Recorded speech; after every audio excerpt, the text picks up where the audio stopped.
드디어 한번 엠파렌 워크플로우를 우리가 직접 구현해 보겠습니다.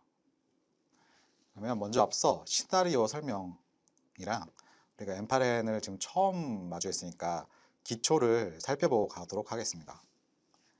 일단 시나리오 설명을 드리면 이제 이 복잡한 워크플로우가 이제 보이시죠?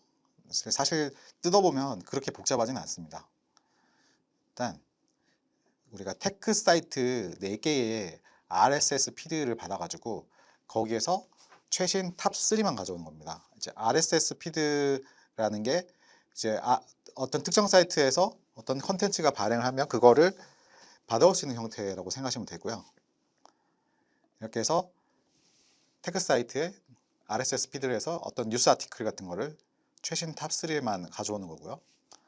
그리고 기사 요약을 하고 이미지 생성을 통해서 이거를 구글 시트에 기록을 하게 됩니다. 그 다음에 우리가 디스코드 통해서 이거를 예를 들어 게시하겠습니까? 라는 그 관리자의 승인을 받을 수 있는 휴먼 인 더 루프를 실행시킬 수 있거든요. 그래서 승인을 하면 구글 시트에다가 어프로브를 기록하는 거고, 리젝을 하면 리젝을 기록하는 것입니다.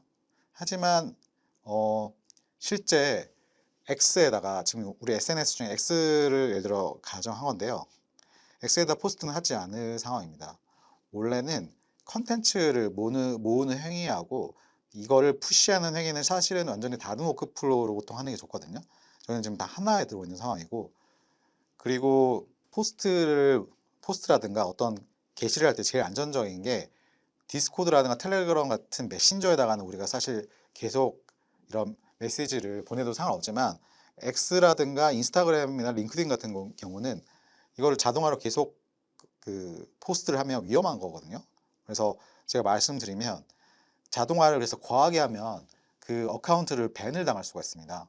그래서 저는 주변 지인들도 메타 계열에서 자동화를 좀 많이 하셔가지고 밴을 당한 사례를 좀 알고 있어서, 그래서 너무 저희 과도한 얘기를 하는 게 아니라 SNS를 원래 자동화 탐지 알고리즘이 활성화되어 있습니다. 그래서 메타 계열도 어쨌든 주변 지인을 봤었고, X나 링크드인도 포스트는 조금 신중하게 해야 된다. 그리고 링크드인 같은 게 자동화에 제일 엄격하다고 하니까 잘 살펴서 해야 되고요.